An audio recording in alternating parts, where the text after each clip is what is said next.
Tutorial stitching वर्डमध्ये तुम्हा सगळ्यांचं स्वागत आहे। आधीच्या व्हिडिओमध्ये आपण या प्लाझोचं कटिंग कसं करायचं ते पाहिलं होतं। आजच्या व्हिडिओमध्ये आपण याचं स्टिचिंग कसं करायचं हे बघणार आहोत। व्हिडिओ स्किप न करता पूर्ण बघा आणि लाईक शेअर सबस्क्राईब करायला विसरू नका।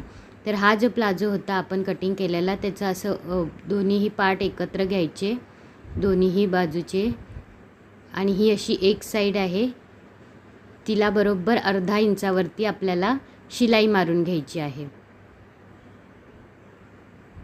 वरती शिलाई आपल्याला लॉक करून घ्यायची आहे आधी आणि नंतर ना आपल्याला ती पूर्ण अर्धा इंचाच्या ठिकाणी शिलाई मारून घ्यायची आहे।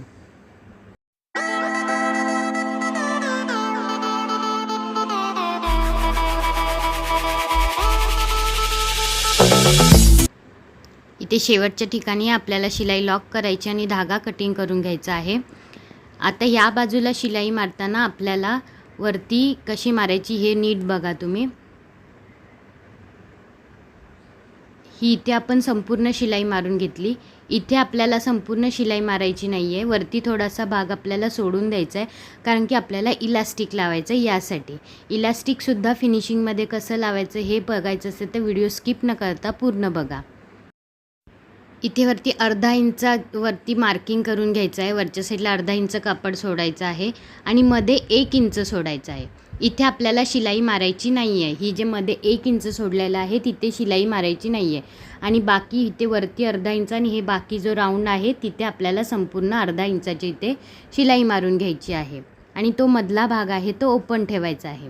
हे इथे वरती लॉक करून घ्यायची आपल्याला आणि तो धागा कटिंग करून पुन्हा मधला भाग 1 इंचाचा सोडायचा आहे आणि त्याच्या खाली आपल्याला संपूर्ण शिलाई मारून घ्यायची आहे।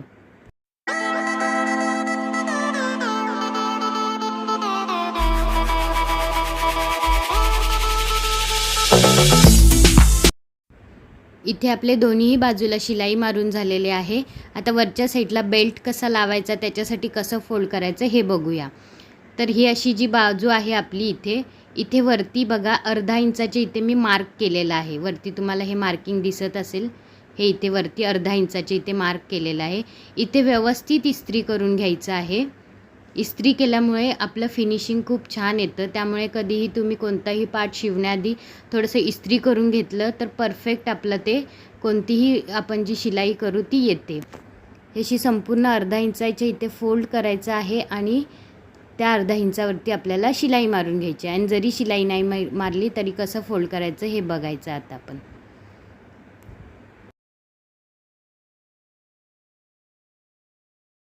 हे बाजूचे जे कॉर्नर आहेत ते सुद्धा व्यवस्थित आतल्या बाजूला असे फोल्ड करायचे एका साईडला आणि तिथे अशी व्यवस्थित इस्त्री मारून घ्यायची आहे आपल्याला।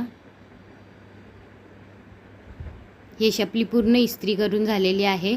आता आपल्याला काय करायचं आहे, आपला बेल्ट किती इंचाचा आहे तो बघून घ्यायचा आहे। आता जितका इंचाचा आपला बेल्ट आहे तितकं त्याच्यामध्ये 1 लाईन एक्स्ट्रा करून अशी एक मार्किंग करून घ्यायची आहे। इथे जी आपण फोल्ड केलेली बाजू आहे तिथे जर तुमचा 1.5 इंचाचा बेल्ट असेल तर 1.5 आणि थोडीशी जास्त अशी घ्यायची लाईन आणि तिथे असं संपूर्ण कमरेच्या साईडला आपल्याला मार्क करून घ्यायचं आहे। हे जसं मी इथे मार्क केलेलं आहे तसं आणि ती बाजू आपल्याला अशी आतल्या बाजूला फोल्ड करायची आहे।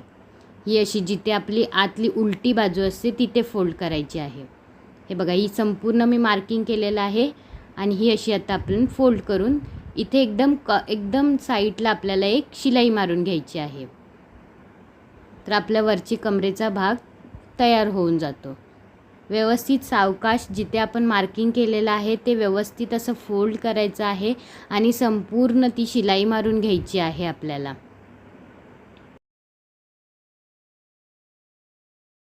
चॅनेलवरती आणखीनही ब्लाऊज कटिंग स्टिचिंगचे व्हिडिओ आहेत ते तुम्ही नक्की बघा। व्हिडिओ आवडले तर लाईक आणि शेअर करायला विसरू नका।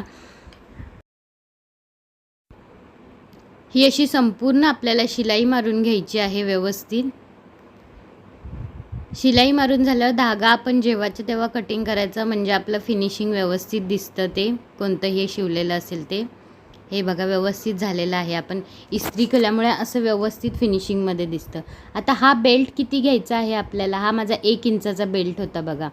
आणि हा आपल्याला किती घ्यायचा आहे, तर जितकी आपली कमरेचा राऊंड असतो तितका पूर्ण घ्यायचा आहे. तुमचा जर कमरेचा राऊंड 24 असेल तर 24 घ्या. आपण कमरेचा राऊंड मोजताना एकदम टाईटमध्ये घ्यायचा आहे, त्याच्यामध्ये काहीही कमी किंवा जास्त करायचं नाही आहे. इथे मला जेवढा हवा होता तेवढा मी घेतलेला आहे, जितका माझा कमरेचा राऊंड आहे तेवढा घेतलेला आहे. याच्यामध्ये आपला अर्धा इंच इथे शिलाईमध्ये जाणार आणि आपला तो व्यवस्थित बसणार, जास्त टाईटही होणार नाही आणि जास्त लूजही होणार नाही. त्यामुळे कमरेचं माप घेताना टाईटमध्ये घ्यायचं आणि तितकाच आपल्याला बेल्ट घ्यायचा आहे. इथे कॉर्नरला एक पिन लावून, सेफ्टी पिन लावून घ्यायची आहे आणि जे आपण मध्ये ओपन ठेवलं होतं तिथून हे व्यवस्थित आतमध्ये घालून तो बेल्ट आपल्याला घ्यायचा आहे. हा असा संपूर्ण बेल्ट आपल्याला दुसऱ्या साईडून बाहेर काढायचा आहे.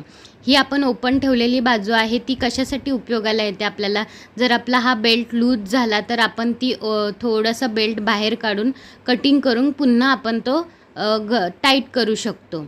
याच्यामुळे ही बाजू आपण ओपन ठेवली आहे. आणि जर तुम्ही ती बाजू ओपन नाही ठेवली तर पूर्ण आपल्याला तो कमरेचा भाग आहे तो पूर्ण उसवायला लागेल आणि मग पुन्हा आपल्याला तो बेल्ट कटिंग करून लावायला लागेल. त्यामुळे ही अशी थोडीशी बाजू ओपन ठेवायची, ती कुठेही आपली बाहेर दिसणार नाही. आणि आता याच्यानंतर हा असा बेल्ट आहे तो 1 इंच असा एकावर एक ठेवायचा आहे आणि 2-3 वेळा शिलाई मारून घ्यायची आहे, म्हणजे तो पूर्ण पॅक होऊन जाणार आपला. हा बघा, हा असा पॅक झालेला आहे आणि आता हा असा आपल्याला आतमध्ये घालून घ्यायचा आहे व्यवस्थित.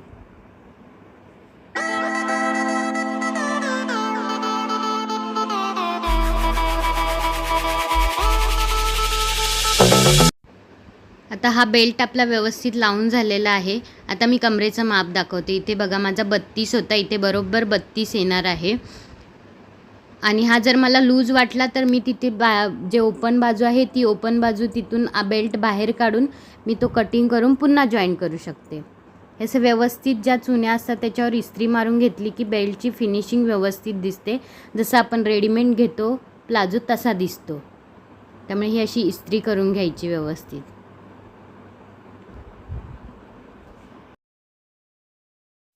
आता याच्यानंतर ना आपल्याला बॉटमच्या साईडला असं अर्धा इंच एक खालच्या बाजूला शिलाई मारून घ्यायची आहे फोल्ड करून. याच्यामध्ये तुम्हाला जर काही डाऊट असतील तर मला कमेंट्समध्ये नक्की विचारा, मी त्याचे आन्सर तुम्हाला नक्की देईन. ही शिलाई मारून झाली आपल्या अर्धा इंच फोल्ड करून. आता आपल्याला जितकं आपण फोल्ड करण्यासाठी सोडलं होतं तेवढ्या बाजूला एक मार्क करून घ्यायचा आहे. मला 1 इंचाचा फोल्ड पाहिजे होता म्हणून मी ते 1 इंच सोडलं होतं. असं मार्क करायचं व्यवस्थित आणि व्यवस्थित असं फोल्ड करून आपल्याला कॉर्नरला एकदम शिलाई मारून घ्यायची आहे. हे असं मार्किंग केल्यामुळे आपल्या बाजू ही कुठेही खालीवरती होत नाही. त्यामुळे कधीही मार्किंग करायचं, इस्त्री नक्की करायची आणि मग शिलाई मारायची, म्हणजे फिनिशिंग आपलं छान येतं.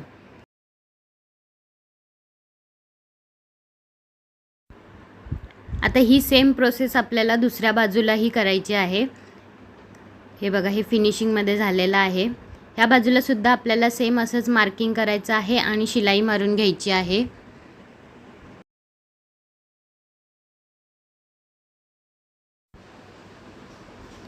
आता हे दोन्हीही बॉटमला आपली व्यवस्थित शिलाई मारून झाल्यानंतर ना आपल्याला फिटिंग करायचं आहे प्लाझो. आता हे असे संपूर्ण दोन्हीही बाजू झालेली आहेत. आता ही फोल्ड करायची आहे व्यवस्थित आणि अर्धा ते 1 इंचावरती आपल्याला शिलाई मारून घ्यायची आहे, म्हणजे आपला हा प्लाझो तयार झाला आहे.